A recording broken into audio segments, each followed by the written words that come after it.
Some failed technologies are easy to dismiss in hindsight, but the 10 examples in this video weren't obvious mistakes. They solved real problems, had working prototypes, and attracted genuine investment from people who understood the market. Their failure wasn't about lack of vision or technical capability. It was about something harder to predict: the specific ways that real-world constraints, human behavior, and unintended consequences emerge only at scale. Google Glass promised to make computing ambient and invisible, overlaying digital information onto the physical world without requiring users to look down at a screen.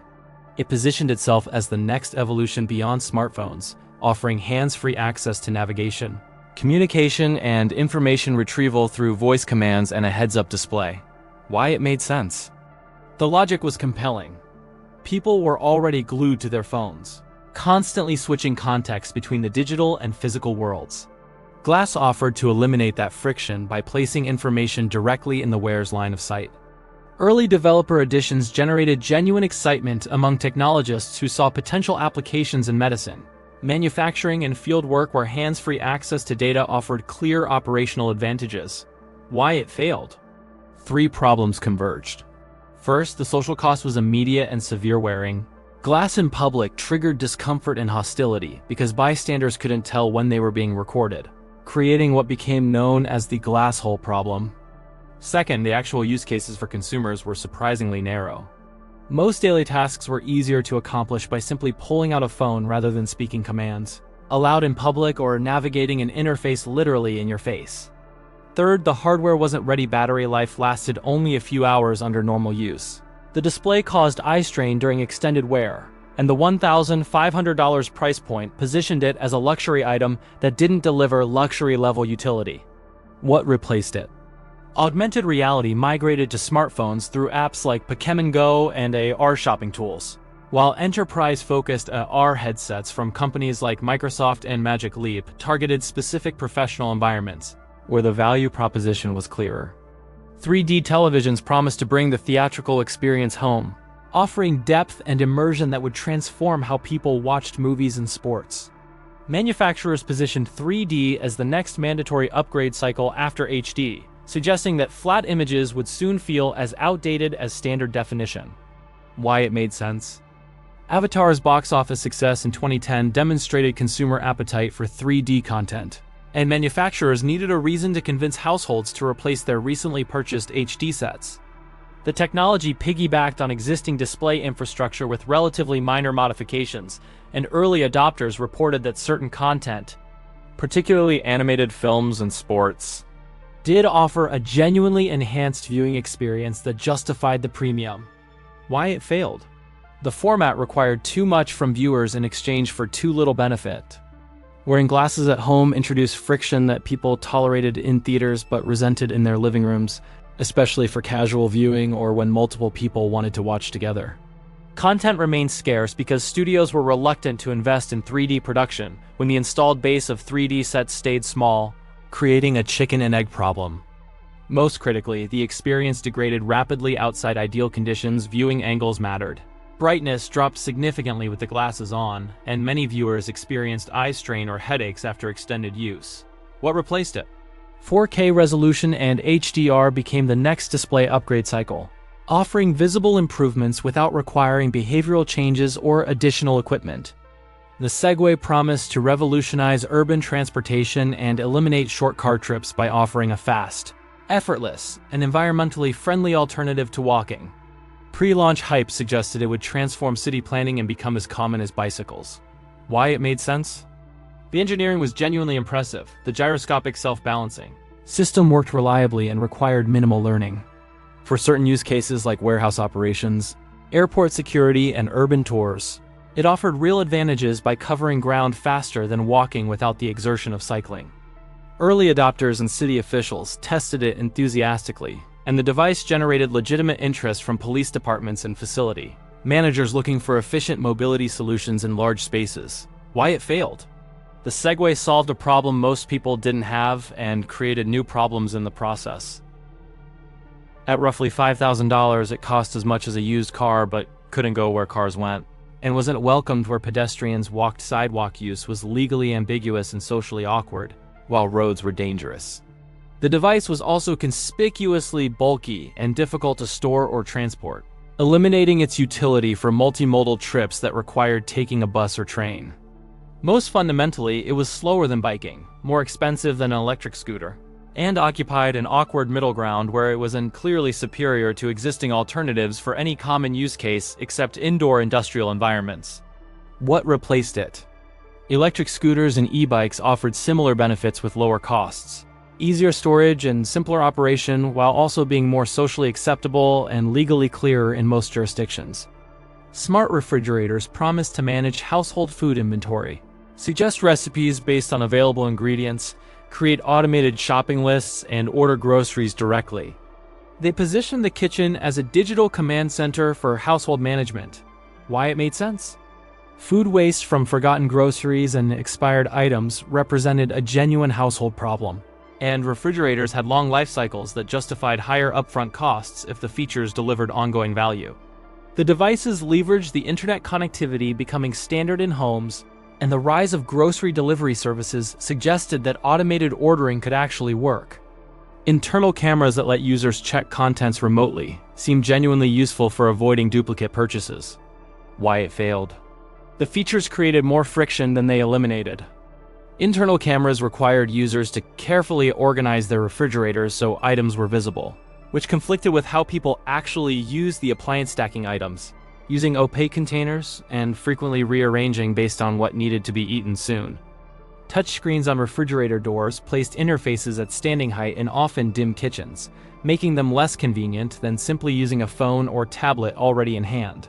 Recipe suggestions required manual input of inventory that was faster to verify by opening the door and looking, and automated shopping lists needed constant correction because the cameras couldn't reliably identify items or understand household purchasing patterns. What replaced it? Standalone grocery apps and smart speakers in kitchens provided voice-based shopping lists and recipe lookup without requiring appliance integration, while standard refrigerators remained durable and inexpensive. By now, the same failure mechanism should feel familiar. Curved smartphones promise better ergonomics by conforming to the hand and body, reduced screen damage from edge impacts, and a distinctive design that signaled premium positioning. Manufacturers suggested the curves would enable new interface paradigms through edge interactions. Why it made sense? The differentiation mattered in a saturated smartphone market where devices were becoming functionally identical, and curved displays did create visual impact that attracted attention in stores. Samsung and LG invested heavily in flexible old technology that made curves possible, and they needed applications for that manufacturing capability. Early models demonstrated that curved edges could house notification displays or quick access shortcuts that didn't consume main screen space. Why it failed? The curves introduced practical problems that outweighed the aesthetic benefits. Screen protectors became difficult or impossible to apply correctly because adhesive wouldn't stick to the curved edges, leaving the most vulnerable part of the device exposed. Cases had to be precisely engineered to avoid interfering with edge touches, and many simply didn't work well, compromising protection. Accidental touches from palms or fingers holding the curved edges created constant interface frustration, and users frequently triggered unintended actions. The curves also made devices slightly wider and more fragile. While the edge interactions proved to be solutions in search of problems, most users disabled them or never learned them. What replaced it?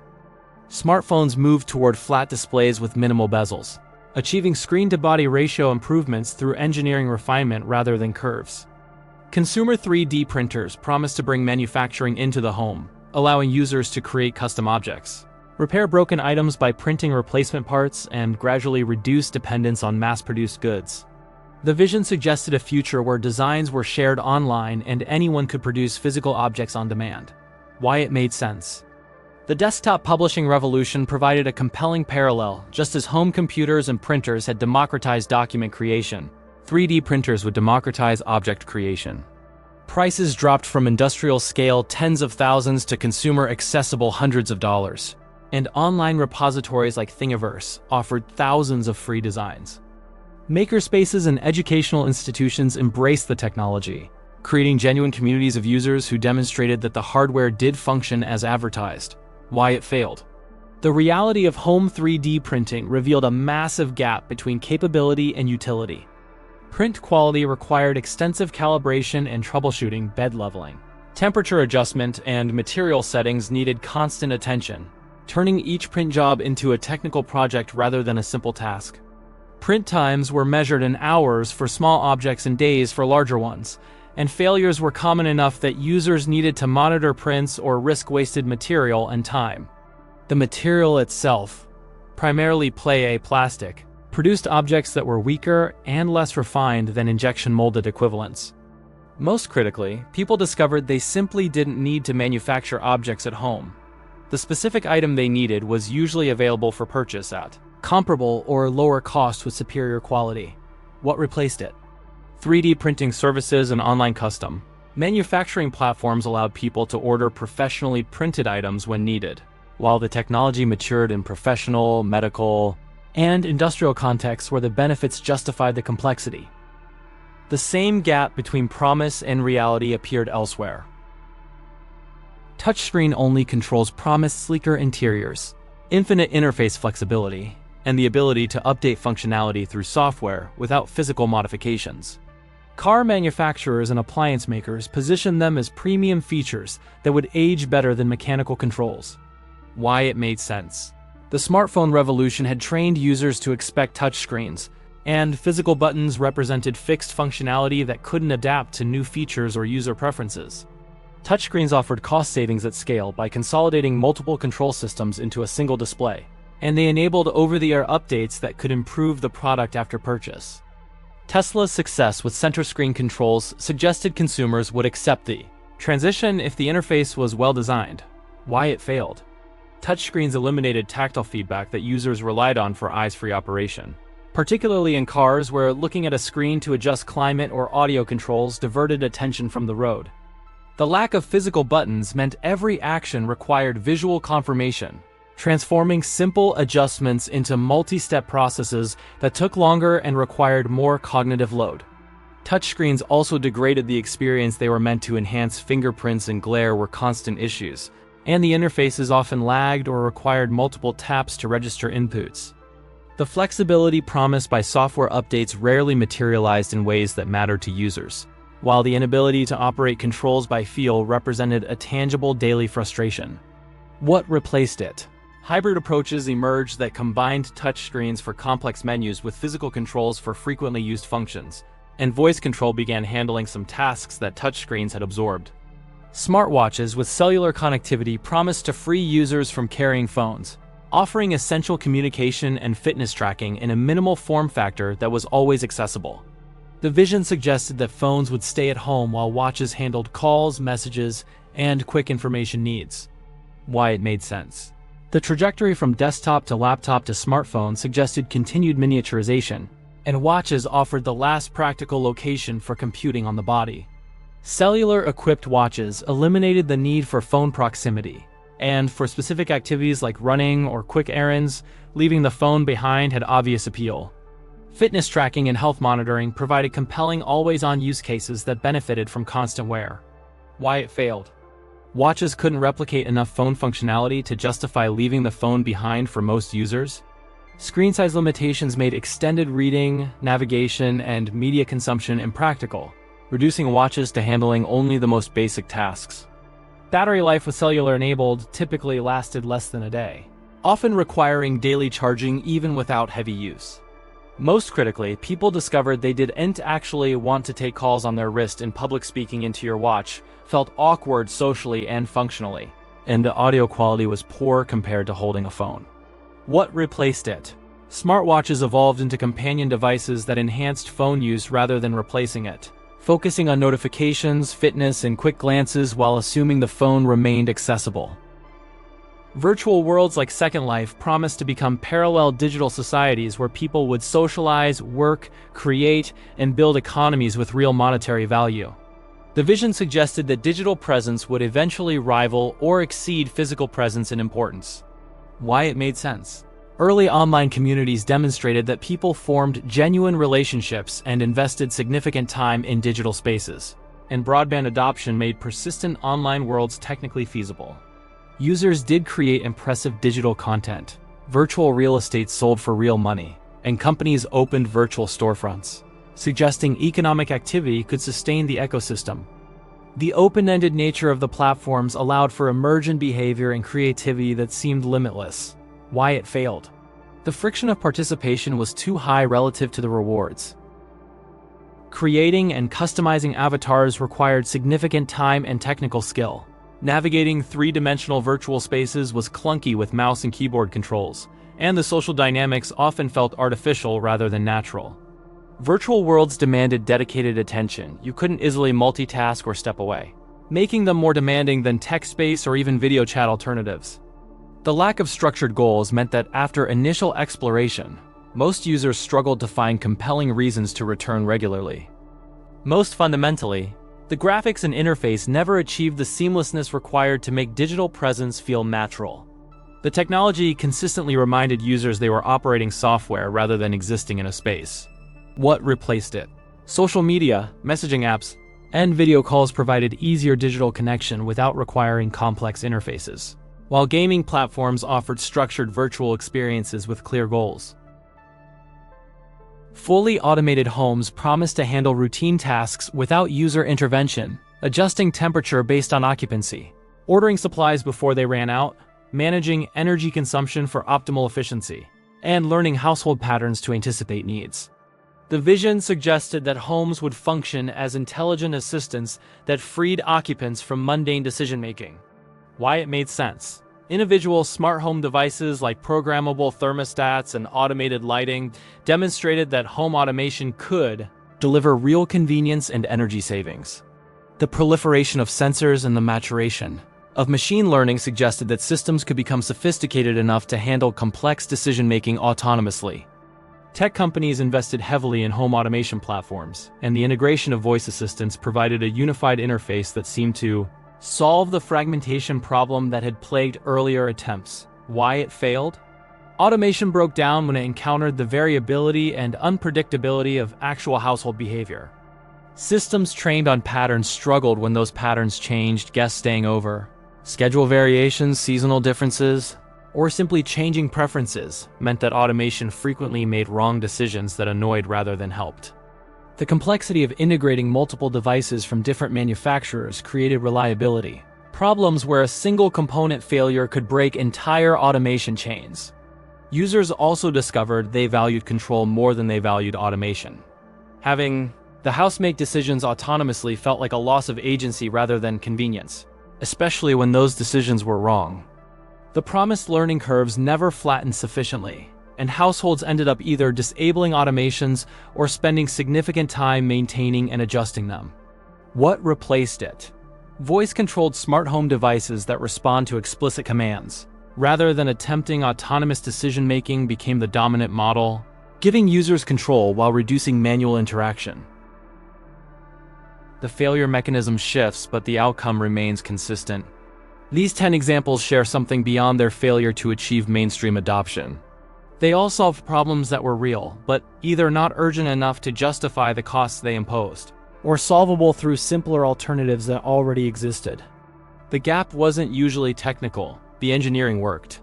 The vision made sense on paper. What failed was the assumption that capability creates demand, or that novelty justifies friction. The lesson isn't that innovation is futile or that these ideas were foolish.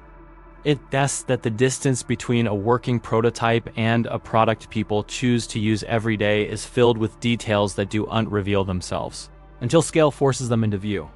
Social acceptance, behavioral inertia, hidden costs, and unintended consequences don't show up in focus groups or pilot programs. They emerge when the technology leaves controlled environments and encounters the full complexity of human life. These failures were necessary. They tested assumptions, revealed constraints, and redirected resources toward approaches that did work. The companies and engineers behind them weren't wrong to try. But the history of technology suggests that most attempts to change how people live will fail, not because the technology doesn't work, but because working technology isn't sufficient. What separates success from failure is often mundane. Whether the thing is meaningfully better than what it replaces, across enough dimensions for enough people, in enough context to justify the disruption it requires. If you want to understand why ideas fail and what replaces them, you can subscribe to the channel. The technologies that succeed rarely announce themselves as revolutionary. They slip into use quietly, solving specific problems well enough that adoption happens without marketing campaigns or grand visions. The ones that fail often do the opposite. They promise transformation and deliver inconvenience. The difference matters.